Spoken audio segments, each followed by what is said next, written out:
तिवारी उपस्थित हुई हूँ। बहुत ही सुंदर प्यारा सा लड़की के शादी का गाना लेकर के।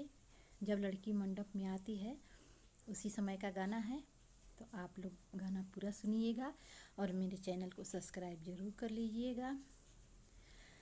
सिरवा नवई हो बेटी धीरे पौआ डली हो, सिरवा नवई हो बेटी धीरे पौआ डली हो, मड़वा में रखी हो बेटी पापा के इज्जतिया हो, मड़वा में रखी हो बेटी पापा के इज्जतिया हो, मड़वा में रखी हो बेटी पापा के इज्जतिया हो, गोड़वा रंगवलू बेटी धीरे पौआ डली हो,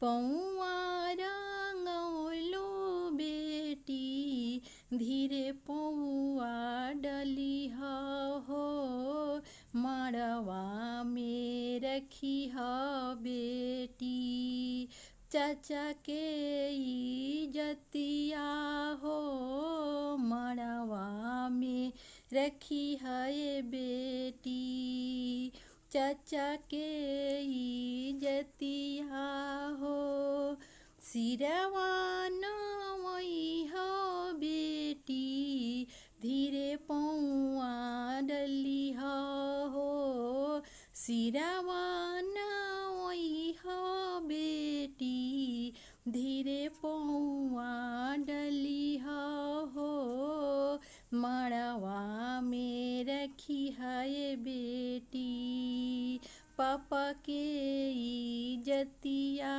हो, मड़वा में रखी है बेटी पापा के इज्जतिया हो, सिरवा नवनी पापा धीरे पौआ डलनी हो, सिरवा नवनी पापा धीरे पौआ डलनी हो, मड़वा में रखनी पापा तोहरो इज्जतिया हो, मड़वा में रखनी पापा तोहरो इज्जतिया हो, मड़वा में रखनी पापा तोहरो इज्जतिया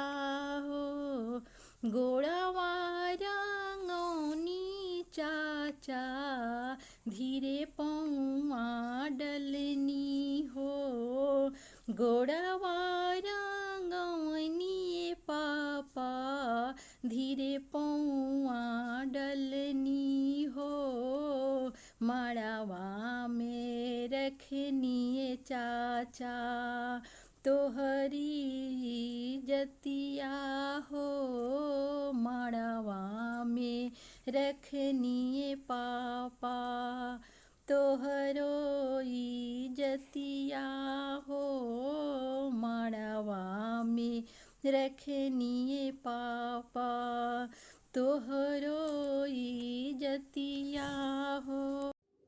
अरे बिटिया के पोसी पाली कैले जतन हो, पड़ते सिंदूरवा भैली दूसरा के धनवा हो, पड़ते सिंदूरवा भैली दूसरा के धनवा हो, बिटिया के पोसी पाली कैले जतनवा हो, पड़ते सिंदूरवा भैली दूसरा के धनवा हो, पड़ते सिंदूरवा भैली दूसरा के धनवा हो।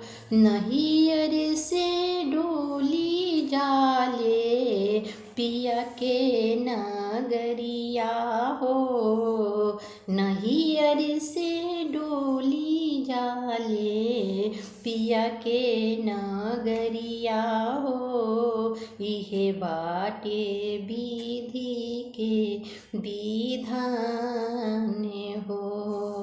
बिटिया के पोसी पाली, बिटिया के पोसी पाली, कैले जतनवा हो। पड़ते सिंदूरवा भैली दूसरा के धनवा हो। पड़ते सिंदूरवा भैली दूसरा के धनवा हो। भैली पराई अपना आंगन के गुड़िया हो। भैली पराई अपना अंगना के गुड़िया हो। बाबूजी करेले कन्यादान हो। होली पराई अपना आंगन के गुड़िया हो। बाबूजी करीले कन्या दान हो। इहे बाटे विधि के विधान हो। बिटिया के पोसी पाली कैले जतनवा हो। पड़ते सिंदूरवा भैली दूसरा के धनवा हो। पड़ते सिंदूरवा भैली दूसरा के धनवा हो।